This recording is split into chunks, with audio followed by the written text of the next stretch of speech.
This is the West Tyne Light Network, and we bring sport from the West Tyne. And we turn to some national success now. And we start with rowing. Wall rower Nicole Lamb has been selected to represent Great Britain next week in the Under-23 World Rowing Championships.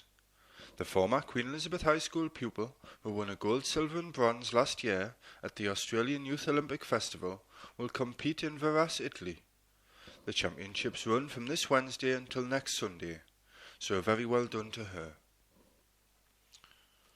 Now we turn to football, and the headline is Andy is in command. A Pritter teenager helped guide England boys club to victory over their main rivals.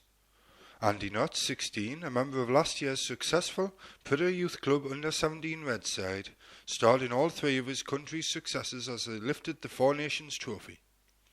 The squad is made up of members of boys' clubs only across the country, with Knott getting the nod in a starting position in a variety of midfield roles. And he justified his place, weighing in with 3 assists over the 3 games and putting in some solid displays throughout. England got off to a winning start by beating Scotland 2-0, but had to come back from behind twice to draw 2-2 with hosts Northern Ireland. England then turned on the style to lift the trophy with a convincing 6-0 triumph over Wales. Now we turn to athletics. And the picture with the story is of a jubilant Max Pearson as he screams with joy as he is crowned English champion. The heading, Pearson surges clear thanks to double kick. The subheading, Max races to national 1500 metre title. The Pearson double kick was deployed to devastating effect as Hexham schoolboy clinched the English title. Queen Elizabeth High School pupil Max Pearson, 14, used his trademark strong finish to win the junior boys 1500 metres in the English Schools Track and Field Championships held in Birmingham. The move, christened by his coach at Tyndall Harriers, Peter Venus, sees the youngster kick at 250 metres out and then again at 50 metres later before sprinting over the line. In fact, the rest of the field changed their tactics to try to contain the youngster. However, the talented Tyndall Harrier had enough in his locker to pass his opponents and earn the top honour of being English schoolboy champ with a remarkable personal best time of 4 minutes 6 seconds. Pearson said, "I got criticised for my run in the heat because I finished in a sprint, and people were saying I shouldn't have shown them what I can do. But my coach Peter said it had worked in my advantage because the competition would take it out really fast to keep well ahead. But I managed to stay with them and use my double kick at the end." Pearson, who ran just 0.09 seconds slower than Olympic hero Mo Farah did at his age, added, "It is incredible to think that I am English champion. I am completely over the moon and it is really surreal and is very hard to get my head around. I was thinking about it before in the pens and how much pressure there was, so it is really hard to register when you win."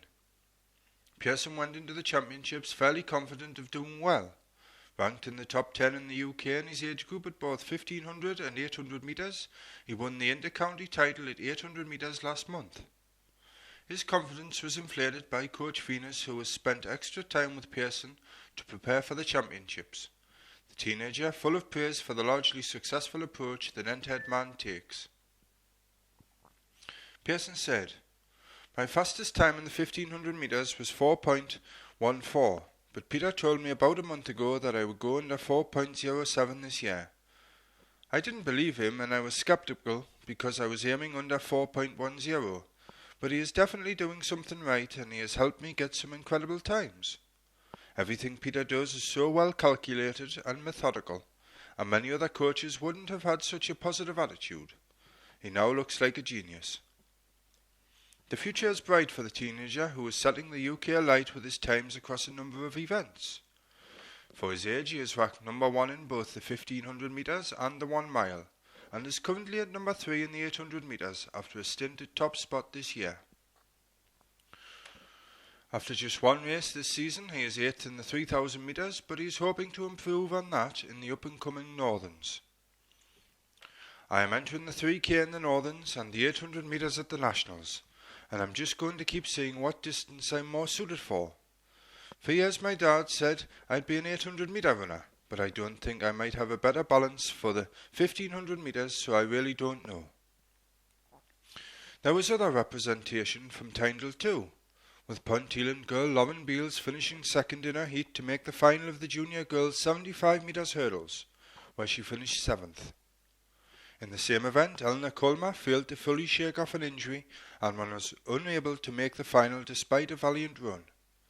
Her elder brother Jack went near to his personal best with 12.39 metres to finish 12th in the inter-boys triple jump. Meanwhile, Puttur High School's Alex Rooney competed in the inter-boys 100 metres hurdles, and Wylam lad Johnny Curry, representing Newcastle Schools, was in the lineup in the senior boys 800 metres. Now we move a little closer to home and youngsters battle for triathlon honours. Hundreds of sporty children headed off to the district to compete in the best triathlon event in the north. Following on from last year's debut, when it was named Triathlon England North East Event of the Year, One Life Racing's Hexham Triathlon again blew competitors away. Based at the Wentworth Leisure Centre, hundreds of young triathletes aged between 8 and 14 battled it out for honours in the event. The action got underway at 8:30 am, with the youngest age group of tri-starts swimming 50 metres of the indoor pool, cycling 1,300 metres in parts of the car park, and then running a lap of 400 metres of the running track. It was then the turn of the other age categories, with the youth race taking in 400 metres in the pool, move onto the road between Hexham and Corbridge, and finish with a 2,400 metre around the track. To appeal to the spectators not old enough to enter, the event also catered for toddlers through a number of Diddy races. Only in its second year, the potential of the event is huge, as the popularity of this year's triathlon again proved. And that completes the first part of the sport from the West Tyne. So we will come with part 2, which includes cricket and a number of other sports.